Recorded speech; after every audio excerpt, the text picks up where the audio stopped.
Even some of the best thought out and laid out plans, unfortunately in boating, well, they can go wrong. Just like some of the mistakes we're going to witness in this week's episode of Boneheaded Boaters of the Week. Kind of like our first crew we're going to see here, who thought it would be a good idea to go ahead and pull the boat out, get a little maintenance done, some bottom work taken care of.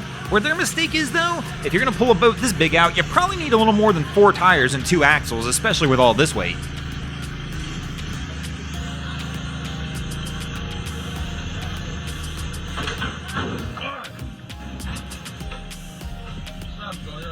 Now, even though we're talking about well laid out plans that wind up going wrong, sometimes in boating, plans weren't made well at all. Kind of like this situation here. I really want to know who let this Guggen behind the helm. You can see them on the outside station just slamming the throttle forward and backward, but my real question to you guys is, let me know in the comments below. The crew that's on the dock trying to help here, do you think this is their boat? Or are they trying to protect their boat that's the one in front of it? I got a feeling that's the case. Now, another one of those well thought out plans that really should be taken into consideration is who you're going to take on the boat with you. Let's be honest, one wrong person being brought out on the vessel on a weekend can absolutely ruin the boating day, and I have to imagine that's a similar situation as to what we see here. Right now there are 4 dudes in this boat, and yet for some reason the only girl that's with them is the one on the outside pushing, which makes me wonder if she's not really pushing and this crew is trying to leave without her, and now she's just trying to get on the boat. Captain, we got a big old tarpon on. This dude's coming in on autopilot. Yo! And of course, who really needs to lay out any plans at all when you got autopilot on the boat? I mean, let's be honest, what all can go wrong? Go make some coffee, go take a nap, and let the autopilot take over. Hold on, guys. Jesus. Hold on. Golly, Miss Nina. Wake up! Now, when this captain went up and went to work this morning, I gotta imagine this was not part of his well laid out plans.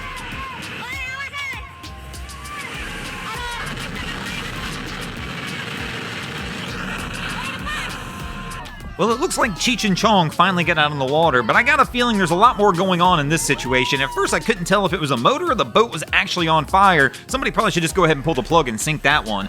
And of course, the old sailing regattas. I gotta imagine these were long thought out, well laid out plans, but the reality to me is, I don't know who attends these. Because when I even watch these clips with this amount of sailboats, it stresses me the out. I mean, who in the world wants to attend a mess like this? And what's about to happen? You already knew it was coming at some point in time. These guys are all within feet of each other, relying on God's breath to push their boat around with limited ability to steer, and then let's go ahead and cram 700 blowboys in a couple feet section here and let all these boats get on top of each other. I mean, right here, just in moments, we see 2 different collisions happen. Again, not sure why any of these guys would want to take their $1 million sailing yachts into a collision mess.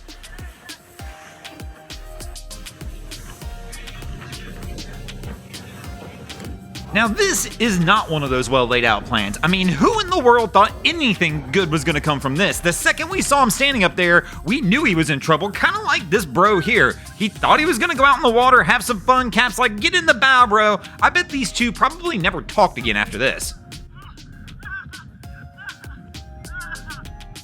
And this crew looks like they made their well made out plans from the MV Dolly, except this looks like it's probably the Thai version of the event.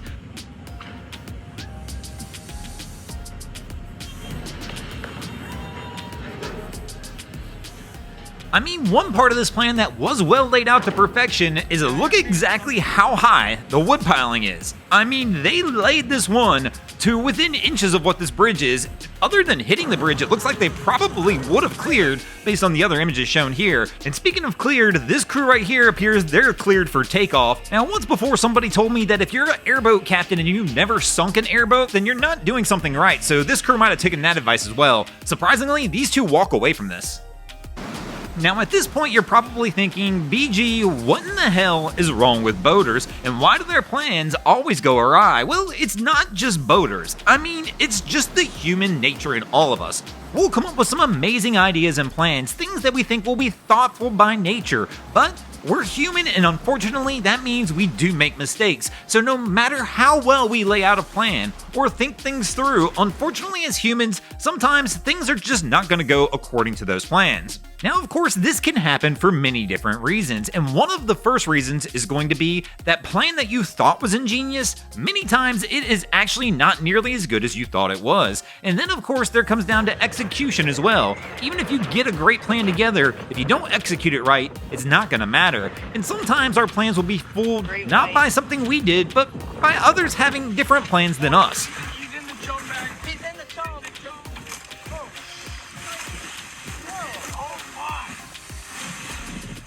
When I see situations like this in boating, I'm often referred to that term, "we're gonna need a bigger boat," from the old Jaws movie. And then I remember, it's not just these kind of boats we see out there fishing, we get these guys out there, in the kayaks, in the ocean, fishing for big game fish. And no wonder they get out there and have to wind up fighting for the fish, because they're really not intimidating in a small boat. But my real question on this one is, here obviously he's fighting with a seal over this fish, which is a little odd because the fish is about the same size as the seal, so I don't know how that one's gonna go. But what does this guy do when another bigger predator shows up trying to take the seal and the fish, such as that great white shark?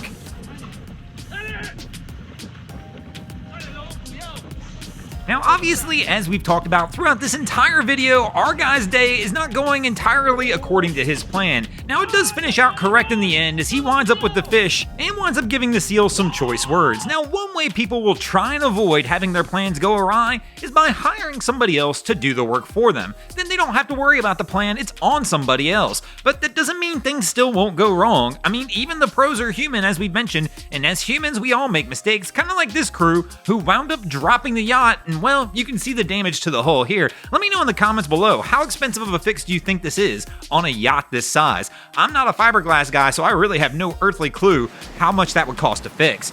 Now, one way to try and make sure your plans go as you expect when you're out there enjoying your day on the water is practice makes perfect. Like in many situations, if you go out there and practice the things that you're planning to do, more than likely, after practicing enough, your plans will go the way that you want them to go. But one thing I always suggest with that is go ahead and have a backup plan. Nothing like having an emergency backup option. That way, if things just don't go the way you expect with the plans you have, at least then you know there's something to fall back on. Kind of like this situation here where the rescue vessel gets in trouble, but don't worry, there was plenty of people to come help out. Thanks for watching, crew. I hope you enjoyed this week's episode of Boneheaded Boaters of the Week. If you ever see anything crazy happening out on your waterways, be sure to hit us up on Facebook or Instagram and let us know, and you might see your stories over here. Just like Island Skipper Fishing, The Daily Adventurist, Adam Coolidge, Don Finlinson, Picasso West, Matthew Condren, and Tyler Gray did this week. And if you guys haven't already, go ahead and drop an anchor on the subscribe button here. If not, we're coming to steal your drain plug.